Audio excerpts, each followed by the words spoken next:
Hello बच्चों, let's read the following question. A body of mass 6 kg is acted on by a force so that its velocity changes from 3 meter per second to 5 meter per second.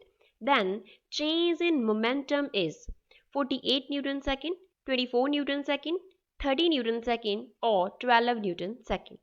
Question में एक body दिया गया है जिसका मास 6 kilogram है, उस पर एक फोर्स एक्ट कर रही है, तो उस बॉडी का जो वेलोसिटी है वो 3 मीटर पर सेकंड से 5 मीटर पर सेकंड चेंज हो जाता है, तो हमें change in momentum find out करना है. So first of all we will talk about the key concept of the question कि इस क्वेश्चन का की कॉन्सेप्ट क्या है, इस क्वेश्चन का बेस क्या है. तो इसके लिए हमें मालूम होना चाहिए कि मोमेंटम एंड वेलोसिटी में क्या रिलेशन होता है.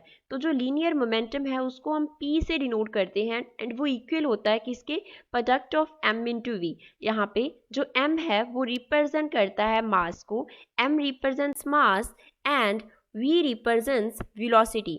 v किसको रिप्रेजेंट करता है, वेलोसिटी को रिप्रेजेंट करता है. अब इस क्वेश्चन को सॉल्व करते हैं. पहले तो जो गिवन वैल्यूज हैं उनको लिखते हैं. जो मास है बॉडी का वो कितना दिया गया है, 6 किलोग्राम दिया गया है.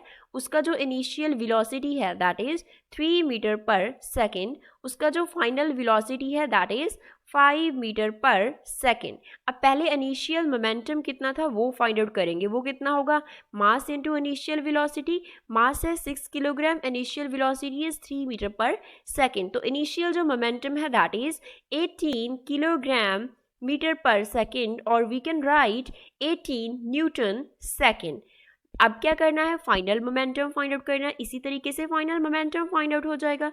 फाइनल मोमेंटम कितना होगा, मास इनटू फाइनल वेलोसिटी के इक्वल.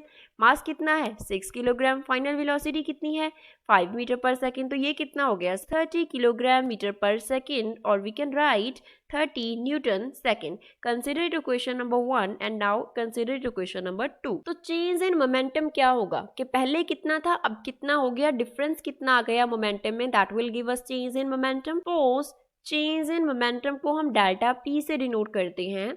चेंज ऑफ मोमेंटम जो है वो कितना है, डेल्टा पी है. तो डेल्टा पी जो होगा that will be final momentum minus initial momentum. अब फर्स्ट एंड सेकंड इक्वेशन को यूज करेंगे. From equation first and equation second value substitute हो जाएंगी.